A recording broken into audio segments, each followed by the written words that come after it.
American president Donald Trump മുന്നോട്ട് വെച്ച വെടിനിർത്തൽ നിർദ്ദേശങ്ങൾ അംഗീകരിച്ചുകൊണ്ട് യുദ്ധത്തിൽ നിന്ന് പിന്മാറിയ ഇസ്രായേൽ ഹമാസ് തങ്ങളുടെ ബന്ദികളെയും ബന്ദികളിൽ ചിലരുടെ മൃതദേഹങ്ങളും വിട്ടു നൽകുന്ന പക്ഷം 2000-ലധികം പോകുന്ന പലസ്തീൻ തടവുകാരെ മോചിപ്പിക്കാമെന്ന് സമ്മതിച്ചിരുന്നു.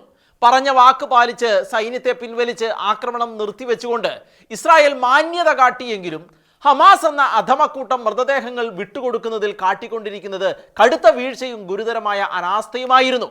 വെടിനിർത്തൽ കരാർ നിലവിൽ വന്നു കഴിഞ്ഞാൽ പരസ്പരം കാര്യങ്ങൾ തീർപ്പാക്കുന്നതിന് അനുവദിച്ചിരുന്ന സമയം കേവലം 72 മണിക്കൂറായിരുന്നുവെങ്കിലും മൃതദേഹങ്ങളെക്കുറിച്ച് തങ്ങൾക്കൊന്നും അറിയത്തില്ല, കണ്ടെത്താൻ സമയം വേണം എന്നിങ്ങനെയുള്ള മുട്ടാത്തർക്കങ്ങൾ ഇറക്കി മുന്നോട്ട് പോയ ഹമാസ് ഇസ്രായേലിന്റെ ക്ഷമയെ പരീക്ഷിച്ചുകൊണ്ടിരിക്കുകയായിരുന്നു.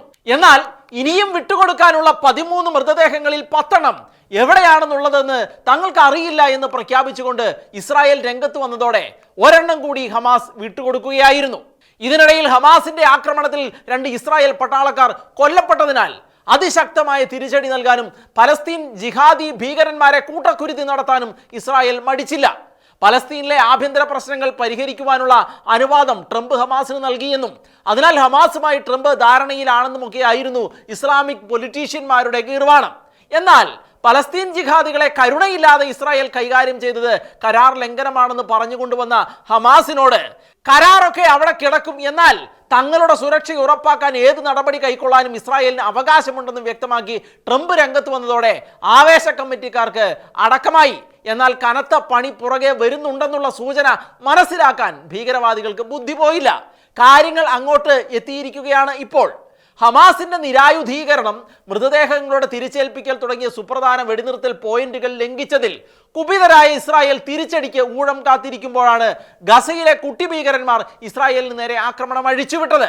തെക്കൻ ഗാസ മുനമ്പിലെ റഫയിൽ ഇന്നലെ ഉച്ചകഴിഞ്ഞ് പലസ്തീൻ ഭീകര പ്രവർത്തകർ നടത്തിയ ആക്രമണത്തിൽ ഒരു IDF റിസർവ് സൈനികനും കൂടി കൊല്ലപ്പെട്ടിരിക്കുകയാണ്. കഴിഞ്ഞ ആഴ്ച ഇതേ സ്ഥലത്ത് സമാനമായ ആക്രമണത്തിൽ 2 ഇസ്രായേൽ സൈനികർ കൊല്ലപ്പെട്ടിരുന്നു. വെടിനിർത്തലിന്റെ ഭാഗമായി ഇസ്രായേൽ നിയന്ത്രണത്തിലുള്ള പ്രദേശമായ യെല്ലോ ലൈനിന്റെ കിഴക്കുവശത്താണ് ആക്രമണം നടന്നത്.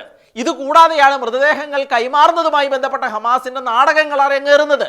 മൃതദേഹങ്ങൾ തങ്ങളുടെ കൈവശം ഉണ്ടായിരിക്കെ തങ്ങൾക്ക് എവിടെയാണ് എന്ന് അറിഞ്ഞുകൂടാ എന്ന കളവ് നിരത്തിയാണ് ഹമാസ് ബന്ദികളുടെ മൃതദേഹങ്ങൾ വിട്ടുകൊടുക്കുന്നതിൽ കാലതാമസം വരുത്തുന്നത്. കഴിഞ്ഞ തിങ്കളാഴ്ച ഉച്ചതിരിഞ്ഞ് ഹമാസ് അർഫാത്തി എന്ന കൊല്ലപ്പെട്ട ബന്ദിയുടെ മൃതദേഹ അവശിഷ്ടങ്ങൾ ഒരു കെട്ടിടത്തിൽ നിന്ന് പുറത്തെടുത്ത് ഗാസ നഗരത്തിലെ ഷെജയ്യ പരിസരത്ത് കുഴിച്ചിടുന്നതും തുടർന്ന് റെഡ് ക്രോസിന് മുന്നിൽ ആദ്യമായി അത് കണ്ടെത്തിയതായി അഭിനയിക്കുകയും ചെയ്തു. ഈ ദൃശ്യങ്ങളെല്ലാം ഇസ്രായേലിന്റെ ഡ്രോൺ കൃത്യമായി പകർത്തുന്നുണ്ടായിരുന്നു. ഇതെല്ലാം കണ്ട് കട്ടക്കലിപ്പിലായ ഇസ്രായേൽ ഒരറ്റം മുതൽ പൊളിക്കാൻ ഉറപ്പിച്ച് സർവ്വസന്നാഹങ്ങളോടെ കളത്തിൽ ഇറങ്ങുന്നതിന് മുൻപ് ഗാസയിലെ വെടിനിർത്തൽ കരാർ ഹമാസ് ലംഘിച്ചതിനെക്കുറിച്ച് ജനങ്ങളുടെ പ്രതികരണം അന്വേഷിക്കാൻ അടിയന്തര യോഗം വിളിച്ച നെതന്യാഹുവിനോട് ഇസ്രായേൽ സമൂഹം ഒരേ സ്വരത്തിൽ പറഞ്ഞത് ഹമാസിനെ തീർക്കുക എന്ന് തന്നെയാണ്. അതുകൊണ്ട് തന്നെ ഇനിയൊരു റിവ്യൂവിന് അവസരമില്ലാത്ത വിധത്തിൽ ഹമാസിനെ പൂർണ്ണമായി തച്ചുടയ്ക്കുക എന്ന ലക്ഷ്യം മാത്രം മുന്നിൽ നിർത്തിക്കൊണ്ട് ഗാസയിൽ ശക്തമായ ആക്രമണങ്ങൾ നടത്താൻ നെതന്യാഹു ഉത്തരവിട്ടിരിക്കുകയാണിപ്പോൾ. 2023 ഒക്ടോബർ 7-ന് തങ്ങൾക്ക് കടുത്ത സുരക്ഷാ വീഴ്ച ഉണ്ടായി, എന്നാൽ തങ്ങളുടെ സഹോദരങ്ങളുടെ മൃതദേഹം തങ്ങൾ ആഗ്രഹിക്കുന്ന സമയത്ത് തന്നെ ഇസ്രായേലിൽ കൊണ്ടുപോയി ആചാരങ്ങളോടെ സംസ്കരിക്കാനുള്ള അവകാശത്തെ ഇല്ലാതാക്കാൻ ശ്രമിക്കുന്ന തരം അനാദരവ് വെച്ചു പൊറുപ്പിക്കാനാകില്ല എന്ന് ഇസ്രായേൽ തറപ്പിച്ച് പറഞ്ഞിരിക്കുകയാണിപ്പോൾ. അക്കാര്യത്തെ പിന്തുണച്ചുകൊണ്ടുള്ള അന്തിമ നിർദ്ദേശവുമായി ട്രംപും രംഗത്ത് വന്നിട്ടുണ്ട്. ഇസ്രായേൽ രാത്രി വൈകി നടത്തിയ ആക്രമണങ്ങളിൽ 30-ലധികം പേർ കൊല്ലപ്പെട്ടുവെന്നാണ് ഹമാസ് വ്യക്തമാക്കുന്നത്. അമേരിക്കൻ മധ്യസ്ഥതയിലുള്ള വെടിനിർത്തൽ ഹമാസ് ലംഘിക്കുകയും ഇസ്രായേൽ തിരിച്ചടിക്ക് ഇറങ്ങിയിരിക്കുകയും ചെയ്ത സാഹചര്യത്തിൽ ഗാസയിലെ സമാധാന കരാറിന് ഇപ്പോഴത്തെ സംഭവങ്ങളൊന്നും ഭീഷണിയല്ല എന്നും എന്നാൽ തങ്ങളുടെ സൈനികർ കൊല്ലപ്പെട്ടാൽ ഇസ്രായേൽ തിരിച്ചടിക്കണമെന്നുമുള്ള നിലപാട് ട്രംപ് ആവർത്തിച്ചു. കേരളത്തിലെ ഹമാസന്മാർ സോഷ്യൽ മീഡിയയിൽ കിടന്ന് തള്ളിമറിക്കുന്നത് പോലെയല്ല തങ്ങളുടെ യഥാർത്ഥ അവസ്ഥയെന്നും അത് അങ്ങേയറ്റം പരിതാപകരമാണ് എന്നും ഇസ്രായേൽ പറഞ്ഞതനുസരിച്ച് അവരുടെ ശേഷിക്കുന്ന മൃതദേഹങ്ങൾ വിട്ടുകൊടുത്തില്ലെങ്കിൽ ഉടായിപ്പുകൾ പൊളിയുമെന്ന് ബോധ്യം വന്ന ഹമാസ് മൃതദേഹങ്ങൾ വിട്ടുതരാൻ അല്പസമയം കൂടി തരണമെന്ന് പറഞ്ഞുകൊണ്ട് മൃതദേഹങ്ങൾ കണ്ടെത്തുന്നതിനും വീണ്ടെടുക്കുന്നതിനും സഹായിക്കുന്നതിന് ഈജിപ്ഷ്യൻ ഉപകരണങ്ങളും വിദഗ്ധരെയും ഗസയിലേക്ക് ഇറക്കിയിരിക്കുകയാണ്. എന്നാൽ ആലോചിച്ച് തീരുമാനിച്ചത് എന്ത് വില കൊടുത്ത് നടപ്പിലാക്കി മാത്രം ശീലമുള്ള ഇസ്രായേൽ ഗാസയെ അടിച്ചു തകർത്ത് ഇനിയൊരു ഹമാസ് ഭീകരനും പതിയിരിക്കാൻ ആകാത്ത വിധത്തിലാക്കുമെന്നുള്ള കാര്യം ഇപ്പോൾ ഉറപ്പായിരിക്കുകയാണ്. കേവലം തൊലിപ്പുറത്ത് മുറിവേൽപ്പിക്കുന്ന ആക്രമണമാകില്ല ഇപ്രാവശ്യം നടക്കുന്നത്. ശക്തമായ ആക്രമണം തന്നെയായിരിക്കുമെന്ന കാര്യം ഉറപ്പായിരിക്കുകയാണ്. അത് നെതന്യാഹുവിൻ്റെ വാക്കുകളിലും ശരീരഭാഷയിലും വ്യക്തമാണ്. എന്നാൽ ഇസ്രായേൽ വെടിനിർത്തൽ ലംഘനങ്ങൾ നടത്തിയാൽ ബന്ദികളുടെ മൃതദേഹങ്ങൾ കൈമാറുന്നത് വൈകിപ്പിക്കും എന്ന പുതിയ അഭ്യാസവുമായി ഹമാസ് രംഗത്തിറങ്ങിയിട്ടുണ്ട്.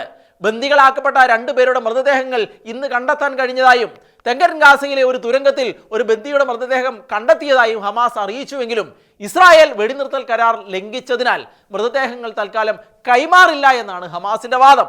അതുകൊണ്ട് തന്നെ പോത്തിനോടിനി വേദമോതിയിട്ട് കാര്യമില്ല എന്ന് ഉറച്ച തീരുമാനത്തിൽ ഇസ്രായേൽ പറഞ്ഞത് പ്രാവർത്തികമാക്കുകയാണിപ്പോൾ.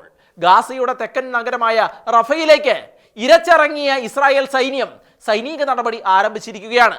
ഇനി എന്തെല്ലാം അനുഭവിക്കുമെന്ന് ട്രംപിന് പോലും നിശ്ചയമില്ല. ലോകം മുഴുവൻ കൈയടിച്ച ഒരു യുദ്ധവിരാമ കരാറിന്റെ പിൻബലത്തിൽ തടി രക്ഷിച്ച് എവിടെയെങ്കിലും പോയി സമാധാനമായി ജീവിക്കാൻ ഹമാസന്മാർക്ക് അവസരമുണ്ടായിരുന്നു. പക്ഷേ നീതിയുടെ ഗുണദോഷങ്ങൾ നീചന്മാർക്ക് പൊതുവെ ദഹിക്കാറില്ല. ആ യാഥാർത്ഥ്യത്തെ ഊട്ടിയുറപ്പിച്ചുകൊണ്ട് അനിവാര്യമായ ദയനീയ മരണത്തെ സ്വാഗതം ചെയ്തിരിക്കുകയാണ് ഹമാസ് എന്ന കാബാലിക കൂട്ടങ്ങൾ ഇപ്പോൾ.